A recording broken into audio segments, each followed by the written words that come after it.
Менің есімім Аяжан. Бірақ менің балалық шағым аяқталмай жатып жаншылып қалған. Әкем бізді тастап кеткенде мен небәрі 7 жаста едім. Анам жылап жүріп, түнде еден жуып, күндіз нан сатты. Біз ешкімге жалынған емеспіз, тек өмірден әділет іздегенбіз. Бір күні үйге алыстағы туысымыз Нұрсұлтан аға келді. Анам оны ағаңның баласы, өз бауырың деп таныстырды. Қаладан жұмыстан қысқарып ауылға уақытша келіптіміз. Көзіндегі от, күлгені жылы көрінген. Алғашында мен оған сендім. Аяжан деп еркелететін. Тіпті анамның еркелеткенінен де тәтті естілетін. Бірақ неге екенін білмеймін, бір күні жаныма тым жақын келіп шашымнан сипағанда жүрегім біртүрлі соқты. Бөтен, соғық, түсіне алмай, жай ғана жылы сөз екенін өзімде түсіндім. Сол түн ешқашан ұмытылмайды. Анам түнгі жұмысқа кетті. Үйде мен, інім және Нұрсұлтан ғана қалдық. Інім ұйықтап жатқан. Мен бөлмеме кіріп, жарықты өшіріп көрпеге орандым. Түнгі үнсіздік жабысып тұрғанда еді. Сосын есік жай ғана сықырлап ашылды. Аяжан деген сыбырды естідім. Үнім шықпады. Өзімді естімегендей кейіп таныттым. Бірақ сол сәтте жүрегім қатты соғып, терім мұздап кетті. Ол ішке кірді. Мен қозғала алмай жаттым. Көзімді жұмып қорқынышпен тығылып жаттым.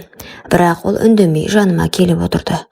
Көрпені түріп, аяқ жағымнан ұстап, ақырын аяғымды тартып қозғалтты. Мен тұрып кеткім келді, бірақ денем мені тыңдамай қалды. Тек іштей, кетші өтініш, ештеңе істеме деп іштей айқайлап жаттым. Бірақ сол түн менің үнсіз жан айқайыммен ғана өтті. Ол маған ешкімге айтпа деді. Мен тек басымды изедім. Тек сол сәтте тірі қалғым келген шығар. Сол түні мен бала болудан қалдым. Тек жастыққа жас тамып жатты. Есікті іштен кілттеп жатып қалдым. Таң атса да жанымдағы түн кетпеді. Сол түннен кейін мен өзгере бастадым. Бұрынғы сыныптастарыммен шулы, көңілді жүрген мен енді үнсіз, қиялға батып кеткен бір қызға айналдым. Сабақта мұғалім тақтаға шығарса, қолым дірілдеп, даусым шықпай қалатын. Көзім үнемі жерге қарап тұратын болды. Анам ештеңе байқамады. Қайдан байқасын? Таңғы 6-да шығып, түнгі 12-де келеді. Үстінде иіс сіңіп кеткен ескі форма. Жанарында шаршау мен үмітсіздік. Ол маған емес, тек тіршілікке қарап жүрді.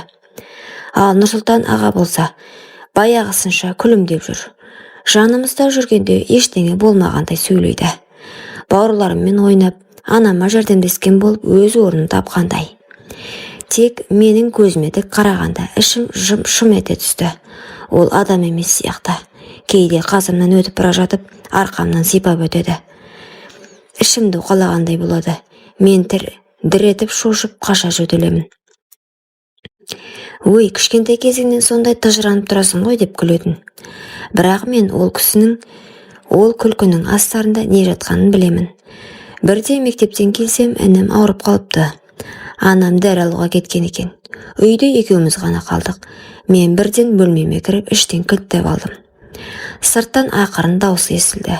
Аяжан, кілттеме, сенбейтіндей не істеп қойыппын саған. Мен үнсізбін, кеудемдегі тыныс қысыла берді. Ол үнін бәсеңдетіп: кішкентай кезінде мен сені иіскеп ұйықтататын едім ғой. Сен маған үнемі аға кетпеуші дедің. Есіңде жоқ па? Деді жай ғана. Жүрегім суып кетті. Мен ешқашан ондай сөз айтқан емеспін. Сол сәтте түсінгенім, ол менің санамды өзіне көндіру үшін өткенге өтірік қоспақ. Бұрынғы естелікті өзгертіп, өзін жақсы адам ретінде көрсетуге тырысып жүр екен. Бірақ мен енді бұрынғы Аяжан емеспін. Жанымда айқай тұр. Тек дауыстап айтуға батылым жетпей тұр еді. Сол көктем менің өмірімдегі ең ұзақ мезгіл болды. Уақыт тоқтап қалғандай. Таңда атады, күнде батады. Бірақ менің ішімнен кетпейтін бір түн бар еді. Ол түн әр сайын қайта тіріліп жаныма оралатын. Кейде мен терезеге қарасам, осы үйдің қабырғасы сөйлей алса ғой деп ойлайтынмын. Өйткені мен үндемеймін. Мен жылай алмаймын. Мен тіпті айқайлай да алмаймын. Үнсіздік менің қорғаным болып қалған. Бірақ сол үнсіздік бір күні мені жұтып жібереме деп қорқамын. Анам бұрынғыдай мендегі өзгерісті көрмейді. Қалжырап келгенде тек сабағын қалай деп сұрайды. Мен жақсы деймін. Солар күндер ауыса берді. Ал Нұрсұлтан аға бұрынғыдан да батылырақ. Анам үйде болмаса, менің соңымнан бөлмеге келіп есік қағады. Тек сөйлесеміз, сен сағындым дейді. Мен үндемеймін, тар бөлменің бұрышында тығылып тістеніп жаттым. Ол кетпей біраз тұрып, сосын күліп шығады. Бір күні мен ұйықтап қалған екенмін. Түн ортасында оянсам, біреу көрпемді көтеріп тұр. Денем қозғалып жатқан жоқ, даусым шықпайды, көзім жасаурап кетті. Сол сәтте есік алдынан інім жылап жіберіп, анамның даусы естілді. Нұрсұлтан шошып артына бұрылып шығып кетті. Ол түн мені құтқарды, бірақ мен үнсіздігіме қайта кіріп кеттім. Ертең сабақта бір мұғалім мені тақтаға шығарғанда сандарды шатастырып жылап жібердім. Сол сәтте мұғалім емес, кітапханашы апай маған келіп, «Аяжан, бәрі дұрыс па?» деді ақырын. Мен басымды изедім, бірақ жанарымдағы көз жасым оған бәрін айтып тұрғандай еді. Күйде күн шыққанмен түн кетпейді екен.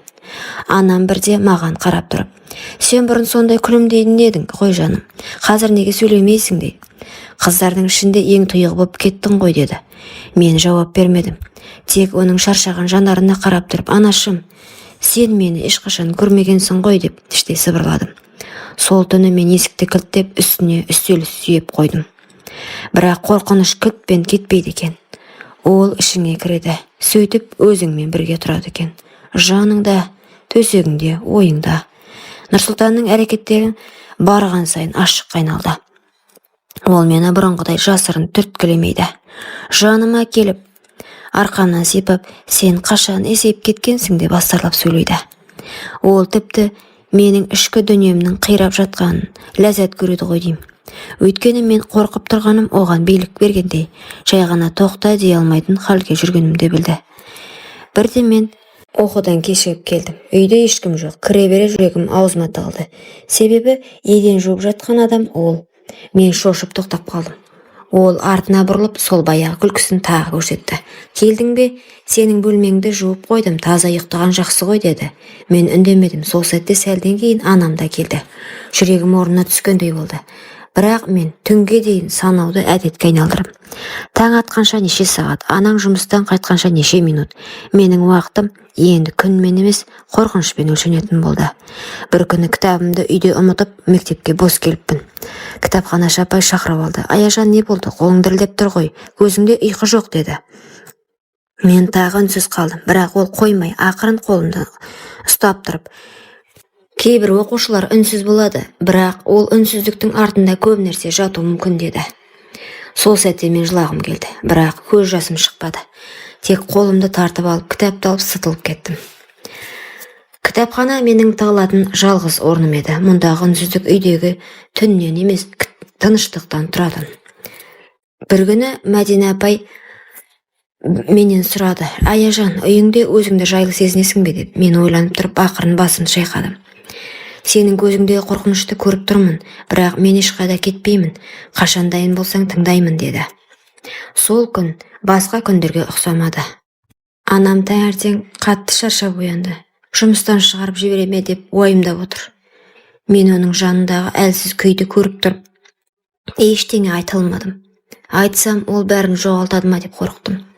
Ал Нұрсұлтан аға, бүгін ол мені, «Сен маған ешқашан қарсы келмейтінсің, неге өзгеріп кеткенсің?» деп сыбырлады.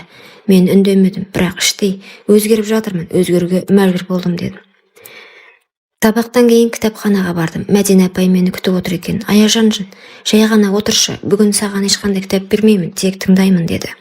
Мен алғашында үндемей отырдым. Қолым дірілдеп, көзім жерден көтеріле алмады. Сосын жай ғана сыбырладым. «Мені үйдегі бір адам түнде бөлмеге келеді» дедім. Сол сәтте сөздерімнің аяқталмай тұрған ол түсінді. Қолынан ақырын ұстап, «Аяжан, сен батырсың, үндемей жүргенің қорқақтық емес, аман қалудың амалы болсын. Енді мен сенің жаныңдамын, енді жалғыз емессің» деді. Менің көзіме жас келді. Ол артық сұрамады, бірақ ол мені мектеп психологына апарды. Психологпен сөйлесу оңай болмады, бірақ әр сөзімнен кейін ішім жеңілдеп жатқандай болды. Сол күні мен алғаш рет үйге қорықпай бардым. Мәдина апай мен психологтың қолдауынан кейін мен ақырын өз даусымды тауып келе жаттым. Мектеп директоры, құқық қорғау бөлімі бәрі іске араласты. Бір кеште анам үйге шаршап келіп төрге отыра бергенде мен жүрегімді қолыма алып айттым. Анашым, мен саған бір шындықты айтуым керек, өте ауыр. Бірақ мен үнсіз қалсам тағы да бір күн мені жоқ қылуы мүмкін. Анам таңырқап қалды. Менің көзімде жас, даусым дірілдеп тұр. Нұрсұлтан аға, ол менің бөлмеме түнде кіреді. Ұзақ уақыттан бері маған тиіп жүр дедім. Анам сенер-сенбесін білмей, қой Аяжан, ондай сөз айтпа, ол сенің ағаң деді. Мен үнсіз отырдым. Тек тыныштықта анамның кеудесі көтеріліп түсіп, көзінен еріксіз жас шақты. Бір сәтте менің қасыма келіп тізерлеп отырды. Сен неге үндемедің деді жылап. Мен жай ғана сен тым шаршағансың дедім. Естімейтіндей көріндің дедім. Нұрсұлтан сол күні үйге қайта оралмады. Ол ұсталды. Тергеу басталды. Мен бәрін айтуға мәжбүр болдым. Сотта менің даусым дірілдеді. Бірақ ішімде бірінші рет жеңілдік болды. Себебі мен енді үнсіз емеспін. Анам маған қарады, көзіме тура қарап тұрып, сен менің батыр қызымсың деді. Мен де алғаш рет өзімді әлсіз емес, мықты сезіндім. Кейін мен көп уақыт психологтармен жұмыс жасадым. Өмірді қайта үйрендім. Қағаз бетіне ойымды түсіре бастадым. Өз күнімді өзіме жазып отырдым. Бірнеше жылдан соң мен өзімнің хикаямды кітапқа айналдырдым. Кітаптың атауы «Үнсіздік ішіндегі айқай». Бұл тек менің ғана емес, үнсіз жүріп, жылаған мыңдаған қыздың айқайы еді. Бұл оқиға қыздардың үнін естімейтін қоғамға ой салады. Аналарға ескерту. Кейде өзім шаршадым деу, баланың жанын жалғыз қалдыру. Ал қыздарға сен кінәлі емессің. Үнсіздік қорқақтық емес, бірақ үндемей жүре беруге болмайды дегім келді. Құрметті оқырман, өмірден алынған шынайы оқиғаларды тыңдағыңыз келсе, менің арнама тіркеліп, лайк, комментарий жазып қолдап кетіңіздер. Келесі кездескенше.